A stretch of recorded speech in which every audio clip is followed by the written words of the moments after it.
چونٹی کے نام پر اللہ نے سورت رکھ دی. پیچھے میں آپ کو بہت ساری سورتوں کے نام یاد کرا آیا ہوں. ایک سورہ نحل بھی ہم نے پڑھی تھی.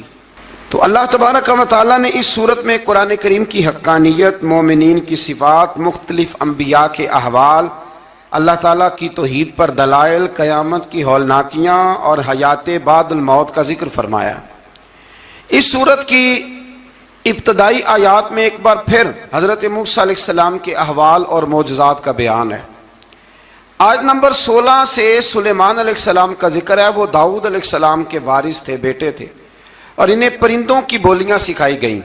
جنات اور انسانوں کے لشکر کا ایک فوجی ڈسپلن کے ساتھ ان کے پاس حاضر رہتے تھے.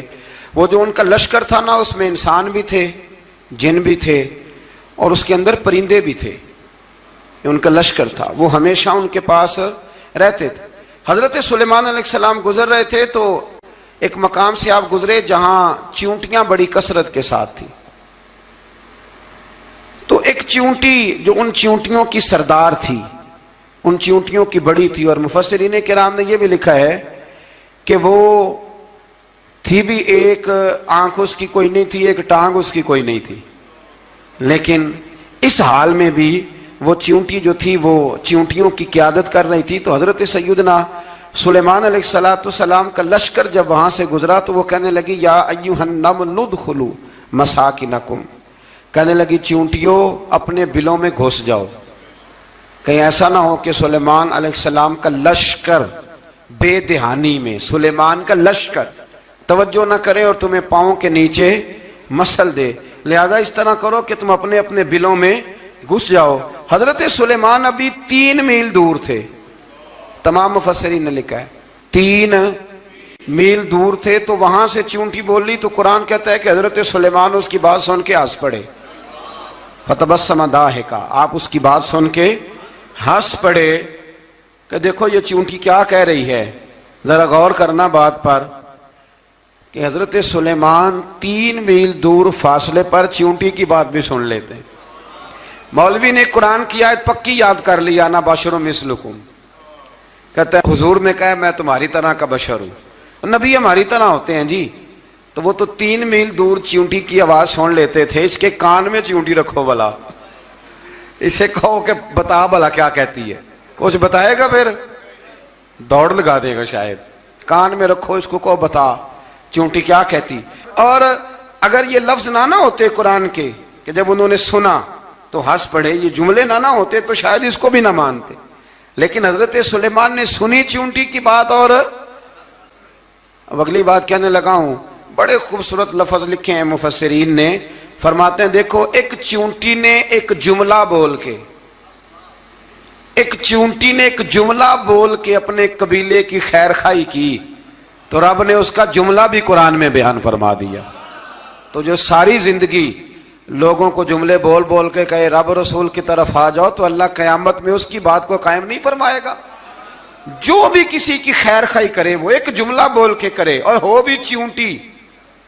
تو اگر اللہ اس کا ذکر قرآن میں باقی رکھتا ہے تو میں اور آپ اگر کسی کی خیر خواہی کریں گے تو انشاءاللہ ذکر باقی رہے گا. شرط یہ ہے کہ کریں خیر خواہی کرو کسی کی، ایک جملہ بول کے بھی کرو، چیونٹی بھی ہو تو اللہ قرآن میں ذکر باقی فرما دیتا ہے. تو اللہ تبارک و تعالیٰ نے اس بات کا ذکر قرآن مجید میں فرمایا. اس پر کئی کچھ لکھا ہے. اسی طرح سے ایک بات اور لکھی ہے ہمارے مفسرین نے کہ حضرت سلیمان ایک دن اسی طرح نکلے، قحط پڑ گیا تھا، بارش نہیں ہوتی تھی. تو حضرت سلیمان باہر میدان میں نکلے دعا کرنے کے لیے، خشک سالی تھی. تو جب آپ گئے تو ایک چیونٹی اپنے پر پھیلا کے دعا مانگ رہی تھی. تو رب کریم نے فرمایا سلیمان آپ واپس چلے جائیں، بارش آ جائے گی پر آئے گی چیونٹی کی دعا پہ. تو حضرت سلیمان نے عرض کی مولا میں بھی تو اتنا لشکر لے کے آیا ہوں نا، تو چلو ہمیں بھی دعا کر لینے دے، تو چیونٹی کی دعا پہ برسا دے نا، پر دعا کر لینے دے. فرمایا نہیں آپ واپس جائیں، دعا نہ مانگیں. یا اللہ کیوں؟ فرمایا چیونٹی کا دل ٹوٹ جائے گا، وہ تو کہے گی کہ یہ سلیمان کے لشکر دعا پہ پھر بارش آئی ہے. تو آپ نہ کریں تاکہ اس کے دل میں یہ بات رہے کہ نہیں میرے رب نے میری دعا پہ بارش فرمائی ہے. آپ جائیں، آج بارش آئے گی پر آئے گی چیونٹی کی دعا پہ. تو جو چیونٹی بارش کی دعا کرے قوم کے لیے، اللہ اگر اس کا ذکر قائم رکھتا ہے تو جو اپنی قوم کے لیے ہدایت کی دعا کرے، اور کبھی کبھی گردن جھکا کے دیکھا کرو کہ دل میں رسول اللہ کی امت کا درد کتنا ہے. اگر کہیں حضور کی امت کا درد ہے تو پھر انشاءاللہ ذکر قیامت تک باقی رہے گا. پھر انشاءاللہ قیامت تک آنے والی نسلیں بھی آپ کا ذکر کریں گی اگر حضور کی امت کا درد سینے میں موجود ہے. اسی طرح سے پھر حضرت سلیمان کے لشکر میں نا ایک ہدہد نامی پرندہ بھی تھا. لشکر کا کارکن تھا پرندہ. ہدہد غائب تھا تو حضرت سلیمان کہنے لگے کدھر گیا وہ ہدہد؟ نظر نہ آ جایا سخت سزا دوں گا. یہاں تو کوئی اچھی خبر لائے گا.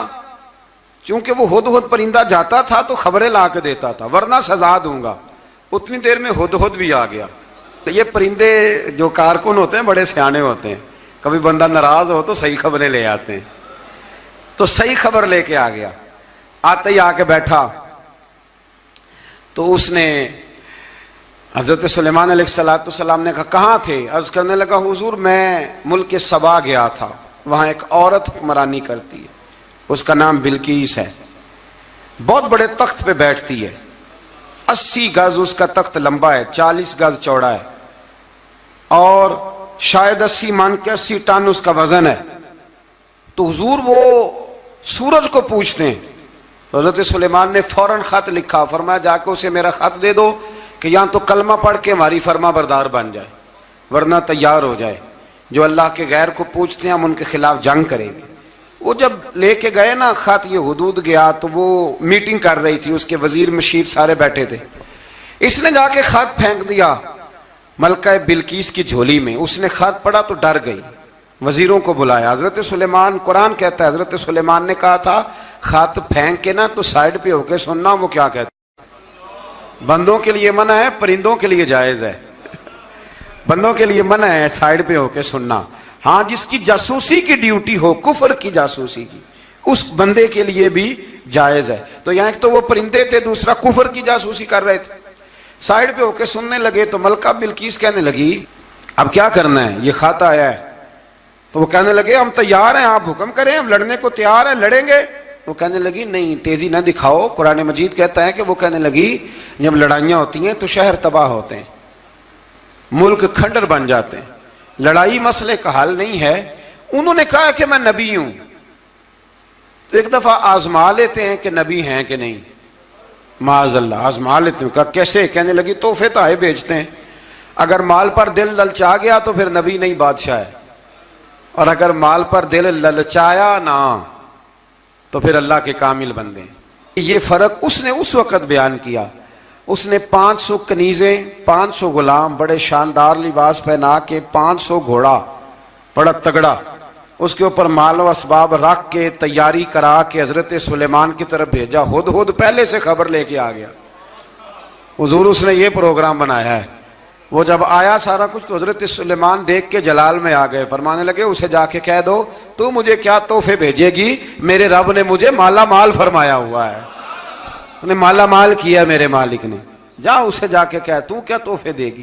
جب رب دیتا ہے تو پھر کوئی کمی نہ وہ نہیں چھوڑتا. بندے کیا دے سکتے ہیں, بندے تو بیچارے 10 دے کے تو 10 دن ان کی آنکھیں نہیں کھلتی. فرمایا مجھے اللہ نے جو دیا ہے کیا بات ہے اس کے دینے کی. تو فرمایا اسے کہو یا فرما بردار ہو کے آ جائے یا جنگ کے لیے تیار ہو جائے, ہم اسے اس کے شہر سے ذلیل کر کے نکال دیں گے.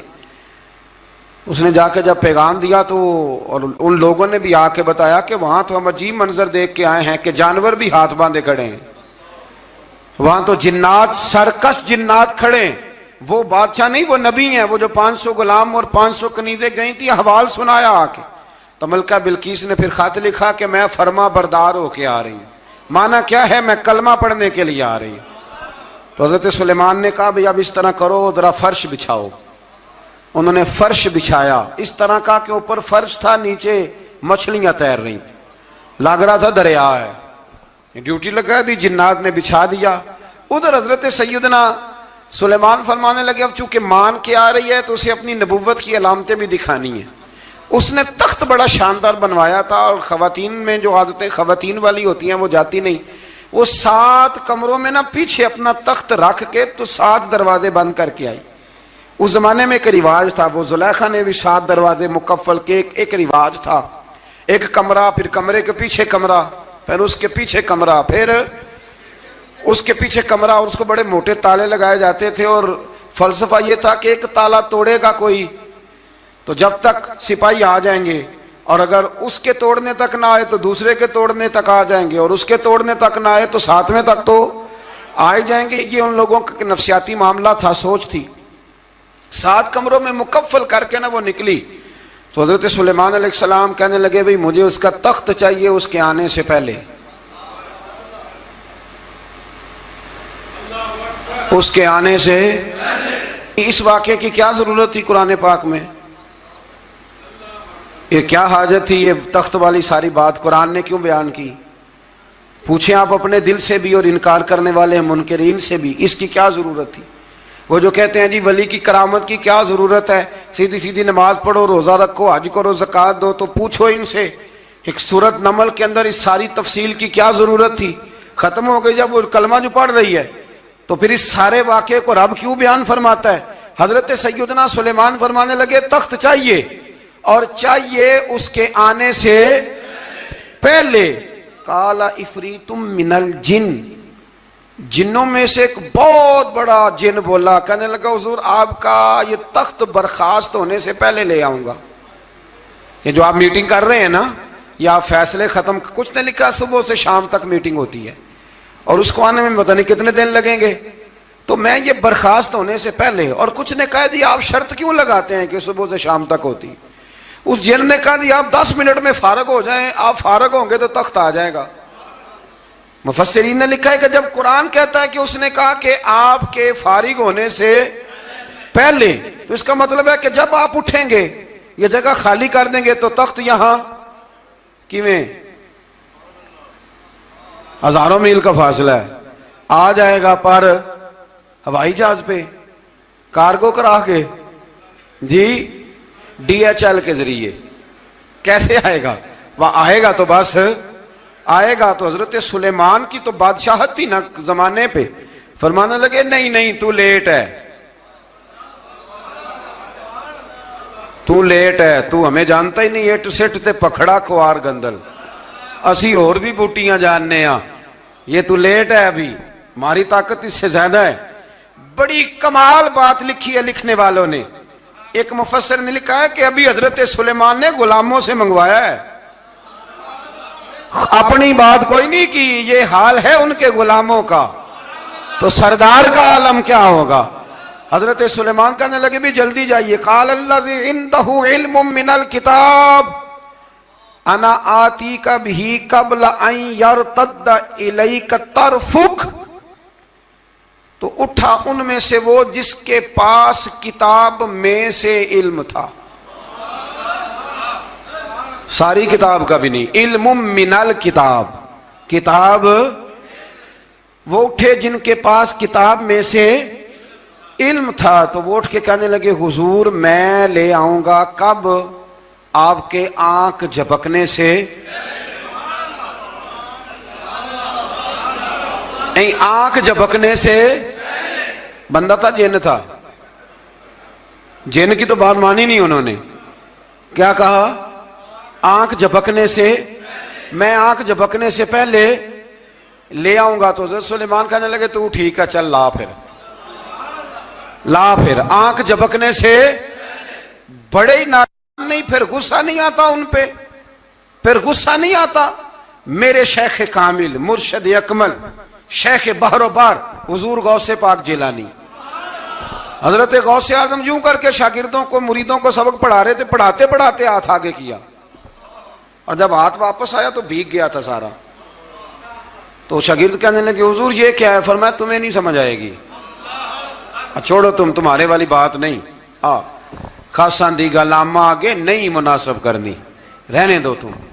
کچھ وقت گزرا تو کچھ لوگ آ گئے، ابھی کلاس ختم نہیں ہوئی تھی، کپڑے بھیگے ہوئے ہو، وہ شاگرد پہلے ہی منتظر تھے، کہا تمہیں کیا ہوا؟ کہنے لگے دریا میں جا رہے تھے، اچانک ہچکولیں آنے لگے، تو ہم نے کوئی کسی بے عمل کا بازو تو نہیں نہ تھاما، ہم غوث اعظم کے ماننے والے ہیں، تو دریا میں کہا یا شیخ عبد القادر جیلانی شیئا للہ، اللہ کے راستے میں مدد کرو، تو کہنے لگے بس ایک ہاتھ ہی آیا ہے، اور یوں کشتی کھینچ کے باہر نکالی ہے. تو اب وہ شاگرد سارے چپ کر گئے, کہنے لگے جواب کیوں نہیں دیتے؟